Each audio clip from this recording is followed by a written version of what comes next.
नमस्कार दर्शक बंधु, चलतु जानिबा मृत्यु परे काहींकी लंडा हुअन्ति पुओ। एहा पछर रहस्य कौन? जन्म एवं मृत्यु एही दुईटी जिनिष सत्य एवं परिपूरक अटे।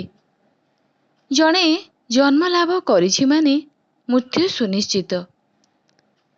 तेबे मृत्युर देवता यमराज निज गुप्तचर को पठाई आयुष पूरी जाइथिबा व्यक्तिंक जीवन हरण करिथांती। हेले आज आमे आपणको एपरि एक कथा कहिबा पई जाउछु जाहाको जानिबा परे आपण आश्चर्य होई जिवे। तेबे ता हेउची मृत्यु परे मध्य मृतकर आत्मा केते दिन पर्यंत घरे रहे से विषय रे आज आमे आपण मानको कहिबु। गरुड़ पुराण अनुसारे मृत्यु परे मृतकर आत्मा को नेबा पई जमपुररु दूत आसीथांती एवं सेही जीवात्मा को निज सहित नहीं जाती। जमपुर रे मृतक आत्मार कुंडली खोला जाय थाए एवं सेठारे तार पाप पुण्यर हिसाब करा जाय थाए। हेले आज आमे आपण मानकु एक रहस्य कथा कहिबा पई जाउछु।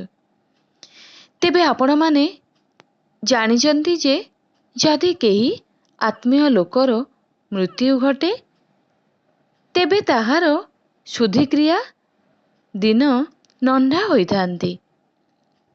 हेले आपण केबे जानिबाकु चाहिचंती कि एहा पछर रहस्य कौन? हिंदू धर्म रे जन्म ठारू आरंभ करी मृत्यु पर्यंत मनीष अनेक रीतिनीति सह बंची थाए।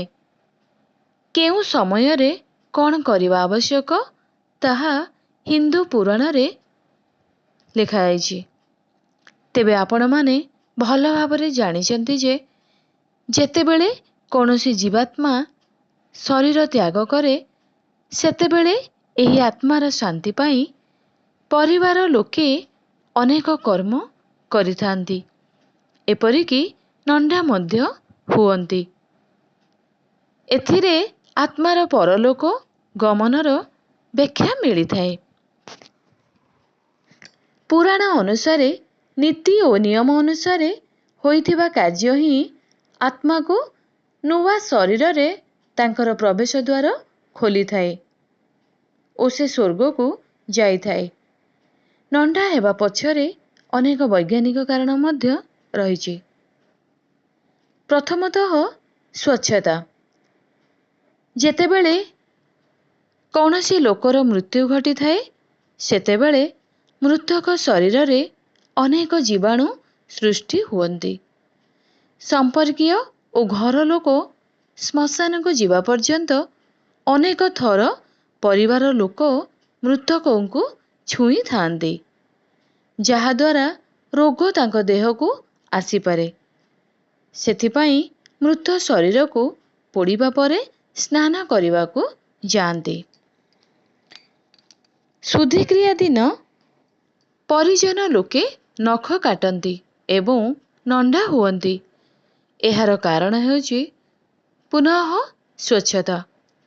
नंढा हेबा द्वारा केश मूल रे जदि कौनसी जीवाणु रही थाए तेबे ताहा नष्ट होई जाई थाए। हेले आपणक मनरे प्रश्न आसुथिबो जे महिला माने कौन पाई नंढा हुअन्ति नाही?